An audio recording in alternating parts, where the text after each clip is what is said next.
What's up, y'all? Izzy, Staywavey. You already know, again, here for another video.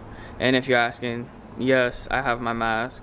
I just can't speak with it on. So, yeah. Again, I'm here today to visit my friend Reggie, and he's the first person to put a camera in my hands. This is where I do most of my photography work at. He's the one I come to ask about my videos and color grading and all this other stuff. Like when I need somebody to check about my work, he's the guy. He's taught me what most things I know. And yeah, let's go meet him.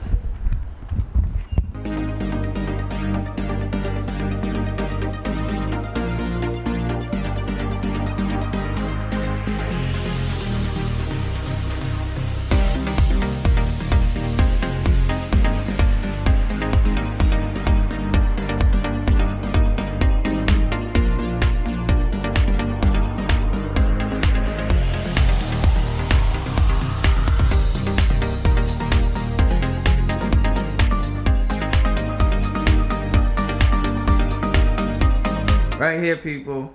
This is the guy who put a camera in my hand. You already know today's my fourth video. Woo! Number 4. Oh, I said, you see that? 5 went to 5 to 4. Wow. I need to learn how to count. Alright, y'all. So now you already know. We're gonna talk about how we got first into photography, the cameras we was using, our business that we built and destroyed in less than probably what, a year? Yeah, less than a year. Yeah, less than a year.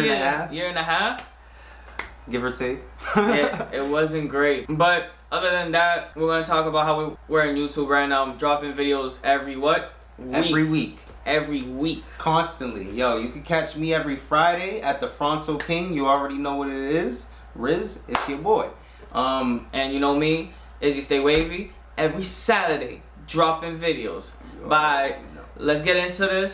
With me, since you know, I got my camera first. So it's actually how I got my camera. Like you know, I've always been into the arts world. Like I've always done theater, I've always done music, I've always done everything. Like one day I literally just found myself inside of the store. I had saw a couple other people with cameras, and I had really known that I always wanted to get into cameras. I needed an outlet at the time. I was going through a lot of stress, different things were going on in life, and a camera was there for me. And literally I was like, yo, if I'm gonna get a camera, I really got to learn how to use this thing, because I have no idea how to use it.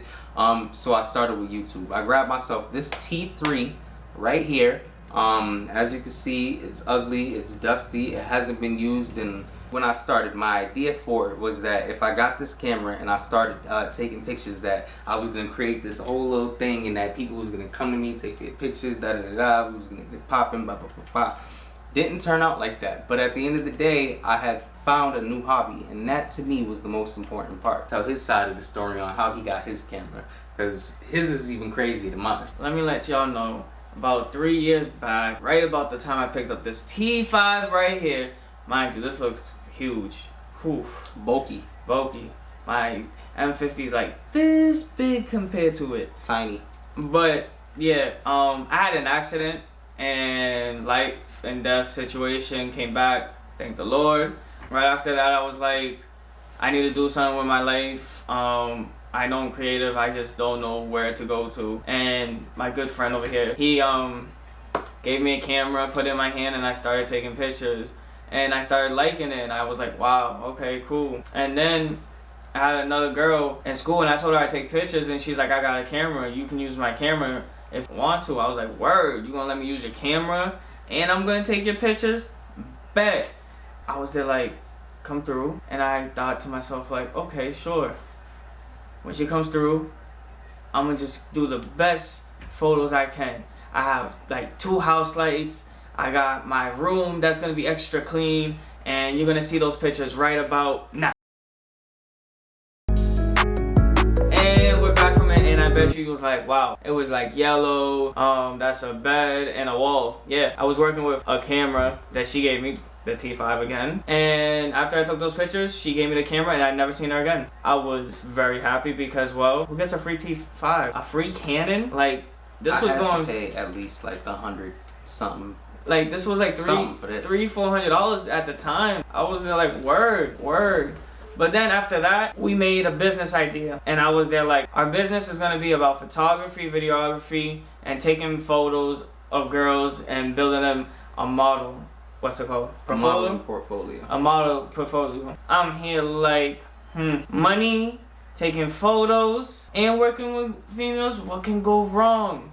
A lot went wrong. A lot went wrong. So, to be completely honest, I remember him bringing the original girl through. I remember taking that first photo shoot, and the real funny part about it was we was so amped afterwards off of these really crappy pictures. Like, it was so funny because at the time when we first got the camera, we was like, yo, these are the best pictures we've ever taken. You feel me? Like, at the time, they looked incredible to us. You couldn't tell us that there was anything wrong with these photos. But obviously, over time, after like really getting into our art and experiencing what it takes to be a photographer, videographer, we realized that there was a huge error in our ways. We do things a lot differently now from where we began. But obviously, every photographer has their beginnings, and that was ours. Moving on into things, the really funny part about doing this business idea was the fact that it could have went great. Like, we actually had a solid idea.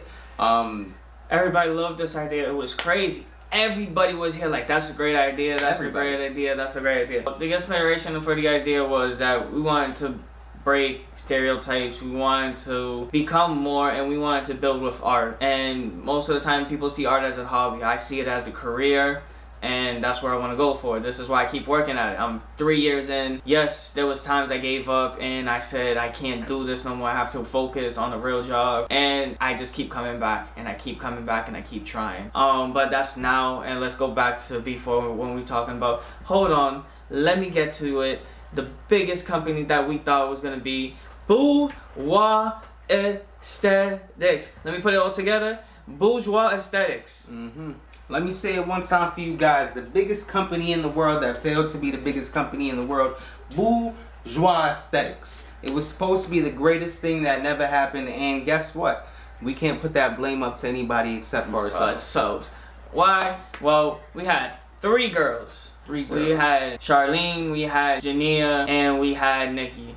Well, Nikki was great for the camera, Janelle was great with music, and Charlene was just great with personality and on camera. Honestly, yeah. Everything was working fine. I think, honestly, we had a good batch of people. Everything was working fine, but really at the time, we had been unstructured. We didn't know exactly what we had wanted, and we had put our money in the wrong areas, thinking that we were actually doing good when we were doing nothing but harm. Investing endless cash into something that was having a bottomless return. Should have really just thought out our ideas, planned it correctly, came together, thought of the exact blueprint on how to take over the industry instead of just jumping right in. I think the beautiful thing about failing, though, was realizing that at first, you know, obviously you want to put the blame on a lot of people, right? Obviously you want to say, oh, it was the girls. No, it wasn't. Like, honestly, they were amazing. They did their job. There might have been issues. We might have been butting heads, but that's what happens when you mix business with pleasure. You have friends and you try to make a business with them. Honestly, that was our mistake. But at the end of the day, all 3 of them were completely amazing, and I do not regret a bit of work that I ever did with them. However, that being said, that's something that we actually did wrong. You know, we expected that friends were going to be the way that we were going to make our way out, and that was completely incorrect. Charlene was great. She was there on time. She was ready to take photos.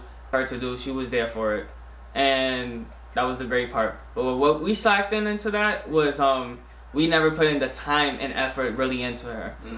Because we put our time and efforts into Nikki and Jania, we was already like kind of washed out, because with the frustrations of going back and forth, like, was a really big part of effing up was kind of, instead of listening to exactly what our clients needed, we had an idea. We had an idea sculpted on what we wanted them to be, and we would never really take their input and try to put them into things. Like, a lot of the times I felt we would butt heads with our clients because we wasn't really listening, and then when we did start listening, it kind of was too late. You know, it kind of seemed like we got to a point where there were too many frustrations inside our heads, which led to Nikki, which was our original model, which led to Nikki saying that she wanted to go. which I had completely understood at the time. I was a bit frustrated. I didn't really want her to leave. I felt like, you know, there was still more that had to be done. But at the same time, I completely get why she would have. Let's look at the good parts that came out of this, okay? So there were some. The good parts. The photos we took. The photos that we took with these girls was amazing. It gave us enough practice. We took out layouts. We expanded with color grading. We did Photoshop. We was testing everything out. We was trying to expand our skills as far as we could at that time, right? And then Jania had this voice I kept hearing from her. I was telling everybody she can sing, she can sing, she can sing. Killer voice. Let's kill her voice. It was crazy. And I said, yeah, let's get her to a studio. We finally found a studio. We paid for her to get her demo done. And at that moment, at that time, she hits us with, well, I'm moving. So, it was a frustration. But at the same time, what can I do? I can't stop you from moving, right? Another thing this taught us, how to work with people. I think that if I never had this experience, I would never know how to work with a client. I would still be failing. I would still be putting my point of views into everything. Honestly, this took me time to understand how to learn and listen to people and get to know how to mix business and friendship as two different things. We never put in the time and effort really into her.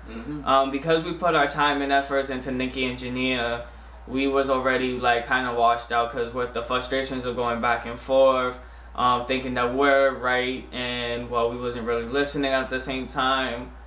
And with Charlene, when we have somebody here who's willing to do what we want, but now because we're so frustrated and tired out, we was just like, it's not worth it. We're out of money in the pocket. It's the biggest key, and it's the hardest thing about this whole thing about videography, photography. You have to invest a lot of money into just equipment. It's just all equipment before you can really even do anything. So another thing we didn't think of, that money would be taking a toll, and that it would be here pushing us back, where we needed capital to keep this going.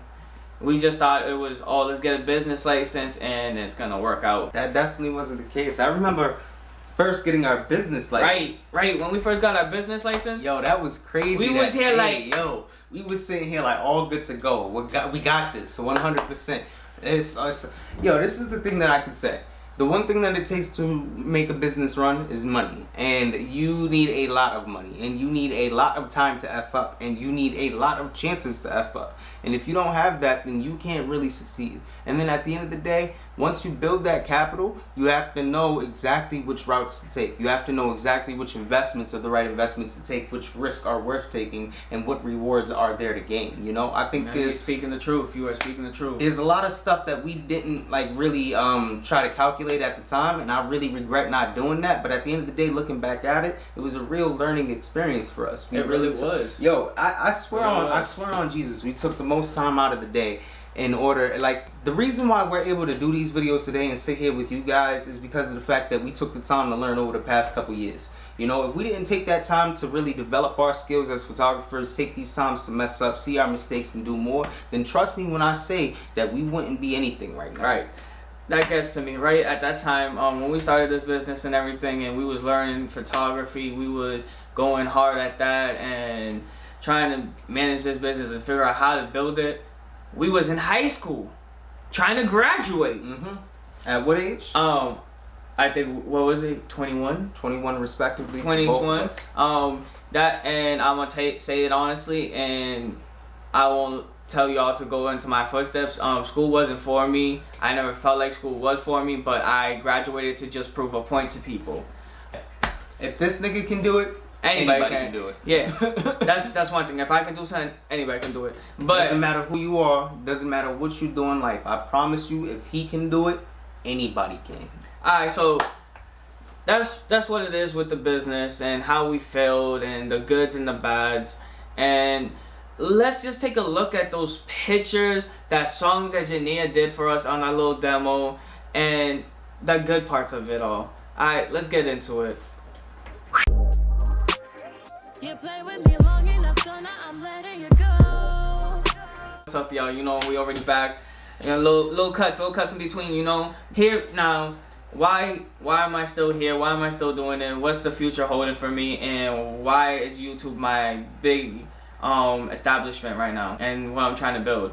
Okay, so YouTube has been always a big platform, and before it even blew up to what it is now. I always wanted to make videos. I used to sit there in my house and wonder how people used to make these movies.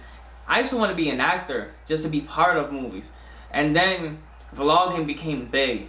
And I was here like, wow, vlogging is really big. So now I can be the camera guy and the actor at the same time?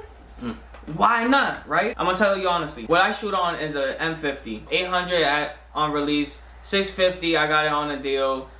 You already know. Comes with a basic lens. I'm trying to upgrade my lens, but the hard part about upgrading my lens right now is about, well, it's a whole digital camera. There's not, what's it called, a mirror between the lens and the body. Everything else, lighting, stands, stabilizers, all this other stuff that I invested into just so I can make this video look like this. I've invested into Adobe, I've invested into LumaFusion, I have invested into other apps to even help me to just do this. I invested into an iPad Pro. Yes, you've seen it in my first video. I showed y'all how I got that, and that's how I came back. Now, I've came from a lot of obstacles. My hopes and dreams about this YouTube stuff is that I can make a difference. I can show people my art and they can appreciate it. I'm trying to make tutorials soon on LumaFusion. I'm trying to make tutorials about different apps that work for y'all, that doesn't charge you so much, that you don't have to pay a monthly rate or anything. Yeah, I understand this can get expensive when you don't have all the money in the world. I just want y'all to be motivated to know that y'all can do this. We got this. YouTube community, we got this. I hope that all of y'all are sharing, liking each other's videos. Also share, liking mine. Don't forget about me. I know I'm a beginner and I just started, but yeah. Let me get y'all back to my man's Reggie. So to be honest, in the future, y'all already know what it is with me, and if you don't, then you about to find out. See, the thing is, I make a whole lot of music. I promise you, I be writing every day. I'm about to be in the studio. I'm grinding as hard as I possibly can to make it reality. My mixtape is going to be out by my birthday. Y'all going to be hearing that. I'm about to move to Georgia. I'm making real big moves. I got a whole life I'm about to have over there. I won't tell y'all exactly. Just know that your boy about to be making that paper. I won't tell y'all how, but the boy got that bread down pat. If we're talking on the video side of things, I will always and forever love photography, videography, and all of that extra. I do it all the time. I'm trying to build a platform with you guys. You already know I'm ignorant as hell, so you always gonna catch me doing something crazy. You're always gonna catch me with my personality being out here. I'm gonna be doing the things I need to do. Basically, the grind is on from here on out. That being said, it's definitely been nice being on Izzy's page. You're gonna see me on here a little bit more. Catch me at the Fronto King. It's your boy Riz. I've been real as hell. You gonna be real back to me by subscribing to a brother channel. You already know what it be. You already know. It's the end of the video. Izzy Staywavey over here, and I'll see y'all next week on what? Saturday.